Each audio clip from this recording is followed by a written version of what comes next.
Are zombie pirate deckhand mobs any good? So the real answer is more than you probably think and less than you'd probably like. Here I'll cover the dual swords and the polearm versions both. Some changes occurred to these units on the way to Warhammer 3, and you, my dear Admiral, are on a need-to-know basis. Let's set sail! Please like, subscribe, comment, and donate plundered gold to my Ko-Fi vaults if you are so inclined. All support is greatly appreciated. First, the regular version.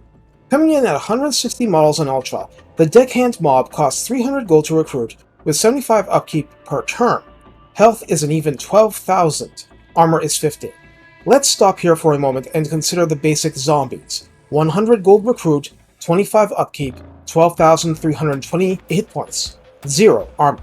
So right away we see that this unit costs triple the basic zombies. It's a meat shield, and is popularly seen as trash, which is not really inaccurate, but it's expensive trash compared to zombies.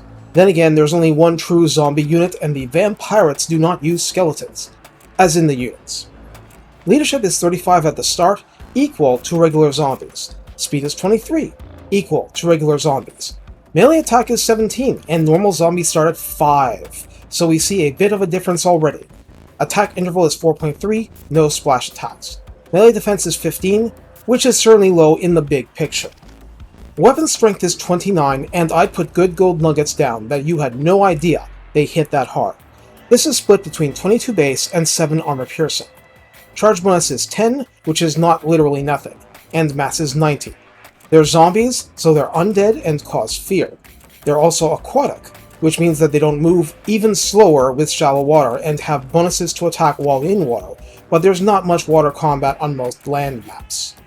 The polearms version costs 400 gold to recruit, so 100 upkeep per turn. Health and armor and leadership and speed are identical. Melee attack is 14, so 3 less, and attack interval is 4.5, slightly slower. Melee defense is 20, which is why most people pick them over regular deckhands given a choice and enough money. Weapon strength is 27, but the split is 8 base damage and 19 armor piercing, which once again might be shocking to some of you. Bonus versus large is 13, so that's in effect 27 melee attack, high enough to threaten to mangle Empire Knights, another low tier but high armor cavalry.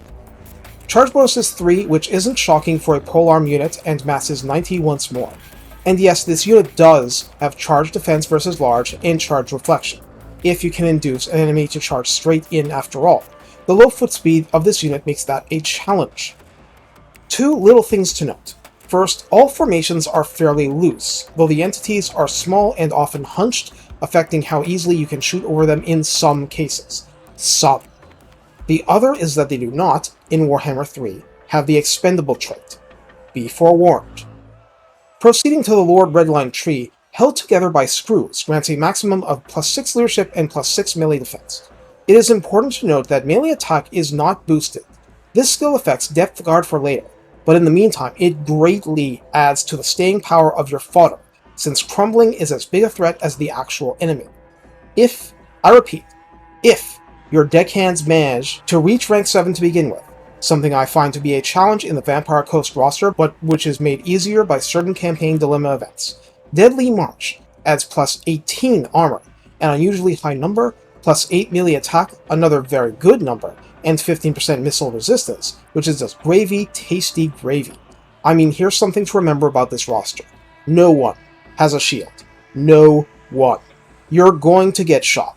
There's resistance all over the place though. The tech tree section is going to be a little long. Command crews opening up one entire section of the tree grants +5 leadership to both deckhand units. So with a lord with minimum investment, leadership is already 46. Salvage crews, opening up the monster and special sauce part of the tree, grants +10% casualty replenishment for all zombie mobs. Silver musket balls and cutlasses adds a +3 bonus versus infantry to the deckhands mob and some other units. Hardened Pirate Scum adds +2 recruit rank for both. Serrated Harpoon adds a +3 bonus versus large to the polearms unit. Marine's Upkeep provides -15% upkeep for all the zombie mobs plus depth guard. Unliving Reflexes adds a blanket +5 melee defense to the zombie mobs and depth guard. Zombie mobs are affected by reductions in race dead cost and across-the-board casualty replenishment, but I want to direct attention to Salvaged Arsenal, granting plus 20% weapon strength to deckhands and depth guard. When they hit hard. Now they hit harder. That's it for the tech tree. Wasn't that a lot? So what we take from this is that it's really hard to find big buffs for these guys for melee attack, unless they're rank 7 or above. It's comparatively easy to get them melee defense, leadership, and casualty replenishment. The point is you can pretty much infinitely spam them as long as you have money, so small bonuses add up fast and hard. How do you use the deckhands? Well, that's the thing. You'd think it's only one thing, but it's not, sort of. Obviously, the first and primary purpose is as meat shields. The thing is, polearms are absolutely a unit you ideally use as a purely defensive one. Charge bonus is 3 after all, but even at 23 speed, if you set them into motion, they'll eventually arrive. Fun fact, skirmish tends to be awful. Just shambling forward toward archer units can end up with them failing to disengage and get stuck in melee or reposition in ways that at least stop them from shooting, which is where all the value comes from. So they are a slow advance, but they can advance. Against garrisons and trash stacks, this matters. Polearms will eventually lose combat against stiff melee troops no matter what, sure. Eventually. It'll take a while. The regular deckhands charging into basic spearman units, like the AI loves to spam, won't actually do badly. I'm not saying they'll win, especially at the beginning of a campaign. I'm saying they'll form and hold a melee line shockingly well, and they will whittle down the opponent. You're not bringing them to win these fights, you're bringing them to be equalizers, to bog the enemy down and do damage here and there along the way. Alone, you don't expect them to win. Present, and with any kind of proper supportive damage, gunfire, monsters, a hero, fleet admiral, magic, their constant, fear-providing presence makes them the meaty anvil you need. The reason leadership and melee defense are the main targets for buffs is because damage inflicted and the subsequent leadership loss are the main ways you lose these units.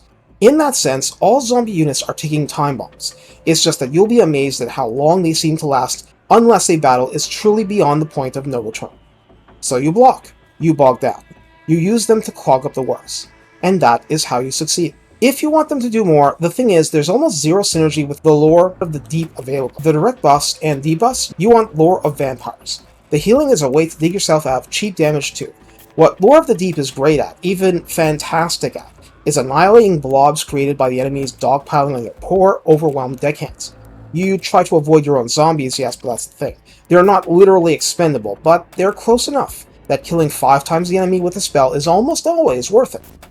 Strategically, you can knock the upkeep down quite a lot, but if money is tight, look, trash that you consider them to be, they're not cheap like Vampire Count's zombies. If you need to disband them, disband. I mean, be careful of loyalty, but it's just how it is. In secondary armies, their value is strictly in terms of what they can do for you as you rampage across the map. If they're not pulling their weight, disband.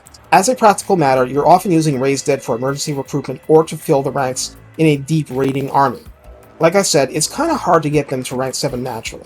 Even so, a relatively low number of these units can act as an insurmountable wall to weaker enemy forces.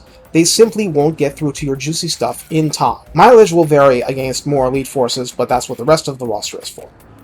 Take care and have fun drowning the enemy in saltwater zombies. If you actually do try an area effect Danse Macabre, have fun laughing at the carnage too.